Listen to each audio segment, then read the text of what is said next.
नमस्कार, मैं हूं आपके साथ प्रिया तिवारी और आप देख रहे हैं केके न्यूज। शुरुआत करेंगे खबरों की, लेकिन उससे पहले हापुड़ से बड़ी खबर सामने आ रही है, जहां पर बसंत पंचमी के कार्यक्रम को लेकर जो तैयारियां हैं वो शुरू हो चुकी हैं। मुक्तेश्वर सीओ ने शांति व्यवस्था के लिए एक बैठक भी की और बैठक में पुजारी महाराज देवेश्वरानंद सहित ग्रामीण भी उस बैठक में मौजूद रहे और मंदिरों में शांति व्यवस्था कायम करने के निर्देश दिए गए हैं। पुलिस प्रशासन की मौजूदगी में पूरा कार्यक्रम जो है वो किया जाएगा। तो ये बड़ी और अहम खबर हापुड़ से आपको बता रहे हैं, जहां पर बसंत पंचमी को लेकर जो कार्यक्रम होने वाले हैं उसी की तैयारियां जो है वो शुरू हो चुकी है और कहीं ना कहीं जो सुरक्षा व्यवस्था है उसके भी पूरे इंतजाम किए गए हैं और इसी के चलते एक बैठक का आयोजन भी किया गया है।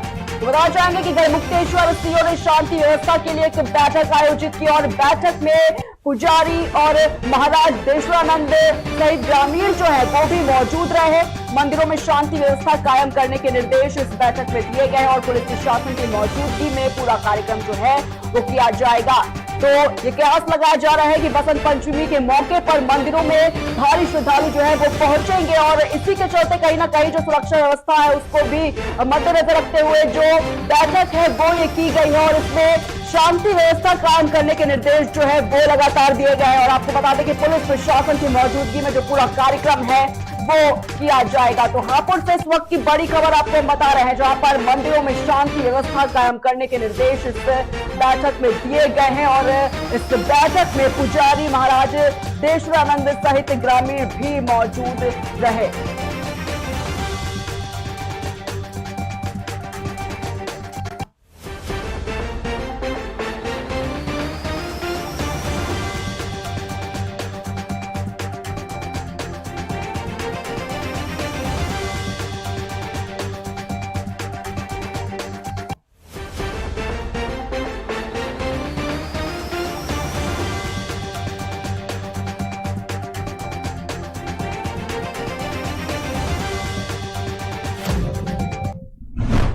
शुरुआत करेंगे खास खबरों के साथ। खबर मध्य प्रदेश के मंदसौर जिले से है, जहां पर विद्युत मंडल के संविदा कर्मचारी और आउटसोर्स कर्मचारी अपनी मांगों को लेकर हड़ताल पर बैठ गए। आपको बता दें कि कर्मचारी 6 महीने से अपने नियमितीकरण की मांग को लेकर शासन प्रशासन से बातचीत कर रहे थे और अब तक कोई सुनवाई नहीं हुई है, जिसके बाद 21 जनवरी से ये कर्मचारी अनिश्चितकालीन हड़ताल पर बैठ गए हैं। साथ ही इनका ये कहना है कि जब तक हमारी मांगे पूरी नहीं होंगी तब तक कोई काम नहीं किया जाएगा।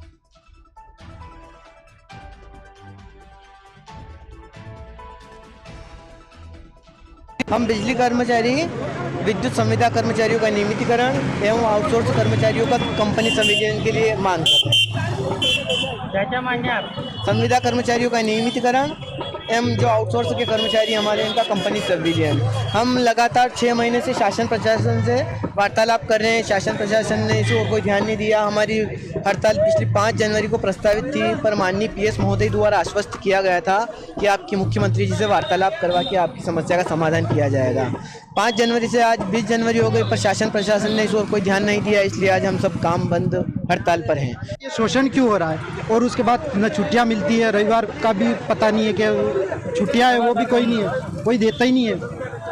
मतलब हद से ज़्यादा शोषण हो रहा है बिजली बोर्ड द्वारा। और मेरा सुरेंद्र सिंह सिसोदिया। नरेंद्र कुमार पाटीदार, संविदा लाइन परिचालक। हम बिजली कर्म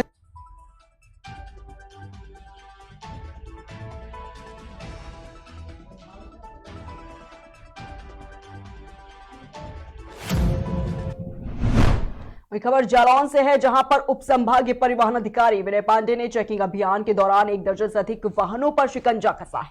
यह अभियान जालौन के कुठौंद, सिरसा, कलार क्षेत्र में विभिन्न स्थानों पर चलाया गया और इस मामले में उप संभागीय परिवहन अधिकारी ने यह बताया है कि शासन के द्वारा निर्धारित की गई गाइडलाइन को पालन करने के लिए और यातायात नियमों के प्रति लोगों को जागरूक करने के लिए यह अभियान लगातार जारी रहेगा।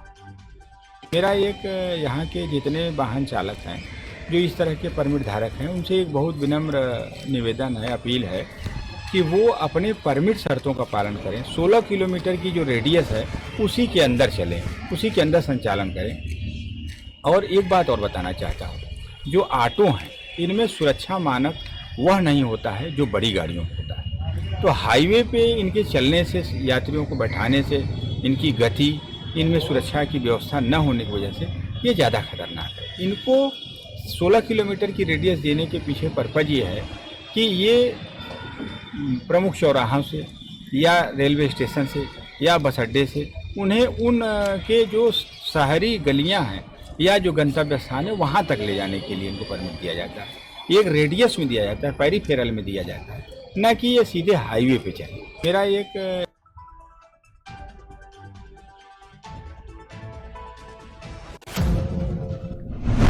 वही खबर जालौन से है, जहां पर आवारा जानवर से फिर एक बार बड़ा हादसा हो गया। बता दें कि बिल्डिंग मटेरियल का सामान ले जा रहे पिता पुत्र रास्ते में घूम रहे आवारा जानवर से टकरा गए, जिसमें पिता की मौके पर ही दर्दनाक मौत हो गई और बेटा घायल हो गया। राहगीरों की सूचना पर मौके पर पहुंची पुलिस ने घायल को इलाज के लिए अस्पताल में भर्ती कराया। वहीं सूचना मिलते ही परिजनों में कोहराम मच गया। ये पूरा मामला जनपद जालौन के हासूपुरा गांव के पास का बताया जा रहा है।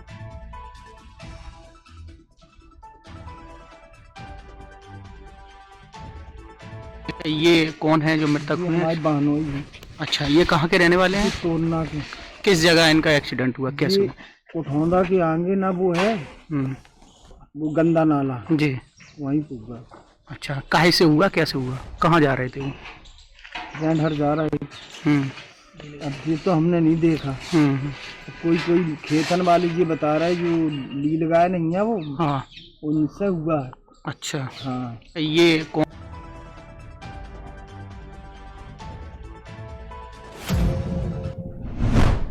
वही खबर कानपुर से है, जहां ट्रांसपोर्ट नगर वार्ड 39 में ढगनपुरवा चौराहे पर तहरीर वितरण का आयोजन किया गया, जिसमें पूर्व विधायक अजय कपूर मुख्य अतिथि के रूप में उपस्थित होकर तहरीर वितरण का शुभारंभ करते नजर आए। बताना चाहेंगे कि यह आयोजन वार्ड 39 से कांग्रेस पार्टी से पार्षद पद के चुनाव में 2 बार रनअप रहे अतीत अहमद के द्वारा किया गया और इस दौरान क्षेत्र के कई वरिष्ठ लोग भी उपस्थित रहे।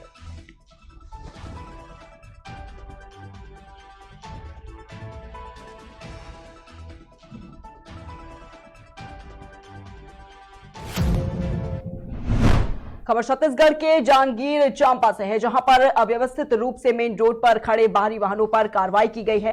वहीं टाउन पेट्रोलिंग के दौरान मेन रोड बलौदा पर एक ट्रेलर चालक ने वाहन को मेन रोड पर अव्यवस्थित रूप से खड़ा कर दिया था, जिससे कि आम लोगों को आने जाने में परेशानियां हो रही थी। जिसके बाद पुलिस ने ट्रेलर को जब्त कर लिया है और आरोपी को गिरफ्तार कर आगे की जो कार्रवाई है उसे भी शुरू कर दिया है।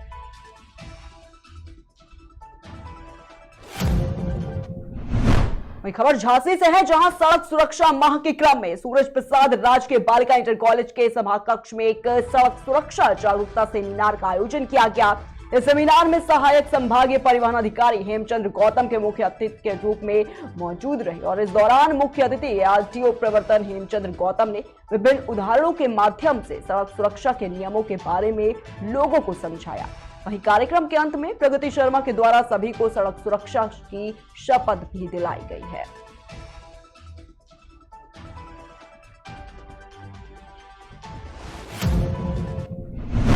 वहीं खबर फतेहपुर से है, जहां पर सेमरपार मजरे रसूलपुर में आधा दर्जन दबंगों के द्वारा पैतृक जमीन पर कब्जा किए जाने का विरोध करना एक महिला को भारी पड़ गया। दरअसल दबंगों ने महिला के साथ गाली गलौज कर मारपीट की।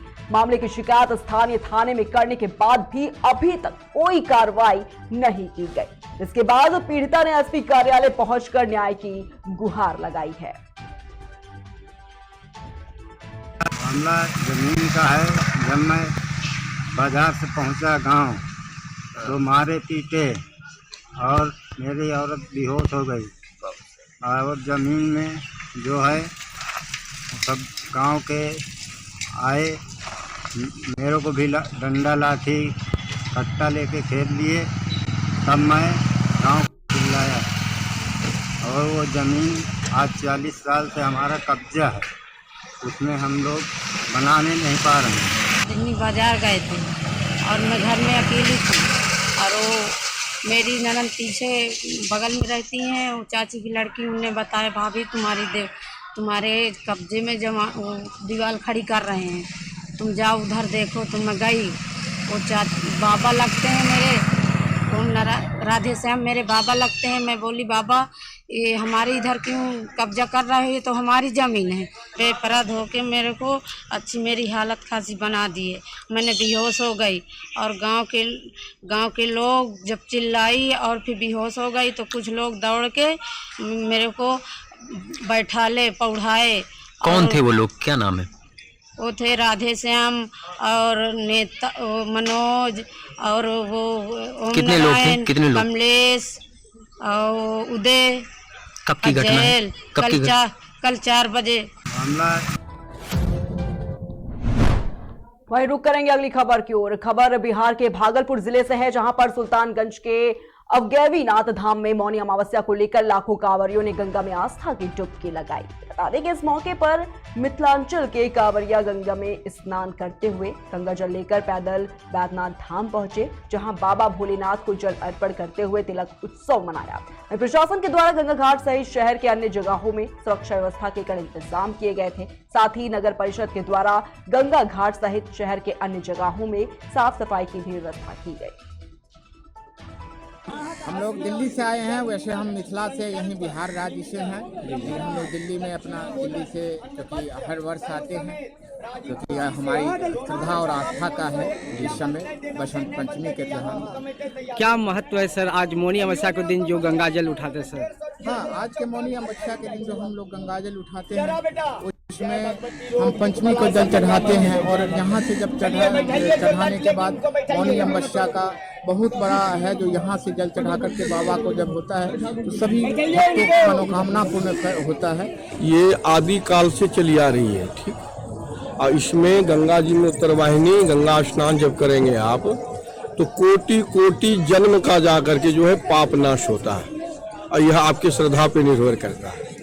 ये जो देख रहे हैं, ये जो लाखों की भीड़ देख रहे हैं, सब मिथिलांचल से आए हुए हैं और हर साल आते हैं। इसमें तो बहुत ऐसे हैं कि जो घर से पैदल चल के यहाँ आते हैं, फिर यहाँ से बाबा धाम जाएंगे और फिर जा करके जो है वो कोई सवारी से कोई यूज करके घर जाएंगे। बिना बोले स्नान करने का क्या महत्व है और बिना बोले स्नान करने के बाद लोग दान पुण्य भी करते हैं? ये मौनी अमावस्या है। आप स्नान जब तक नहीं किए हैं तब तक कम से कम आपको जा करके मौन रहना, मन के अंदर में जो है ईश्वर को जा करके याद करना है। हम लोग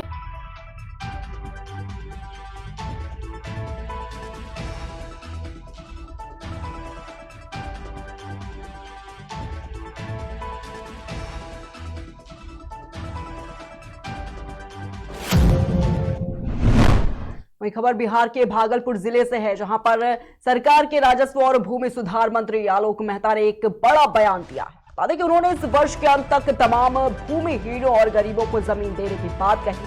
साथ ही कहा कि बिहार सरकार ने गरीबों को बिजली, पानी और सड़क से लैस मल्टी स्टोरी भवन बनाकर बसाने की तैयारी की है।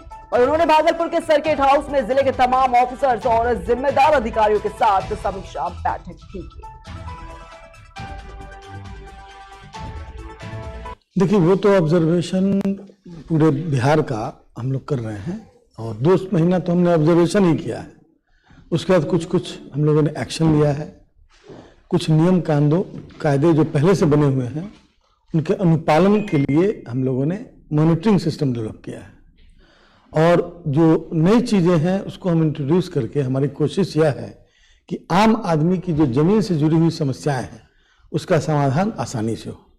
इसके पहले 3 महीना पहले जो मुख्यमंत्री के मतलब जनता के दरबार में मुख्यमंत्री कार्यक्रम है उसमें जितने केसेज आते थे लगभग 70% केसेज सिर्फ हमारे विभाग के थे, राजस्व एवं भूमि सुधार।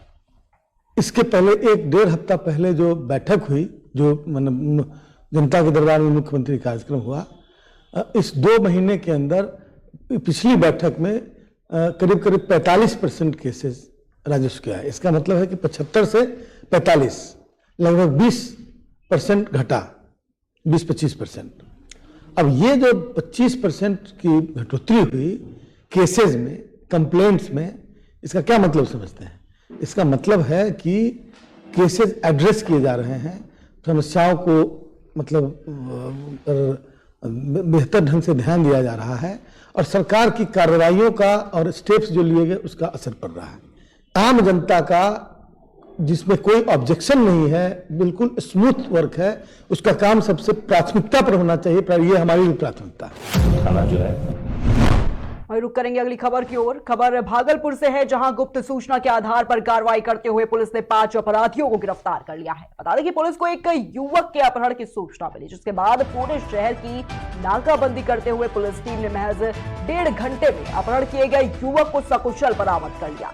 साथ ही अपराधियों के पास से स्कॉर्पियो कार और 3 मोबाइल फोन भी बरामद किए गए हैं।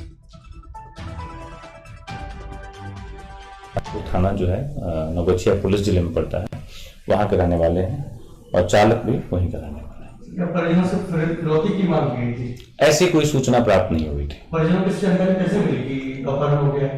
परिजनों से पहले पुलिस को जानकारी मिल गई थी और पुलिस ने इस पर काम किया और उसको बरामद किया। वो थाना जो है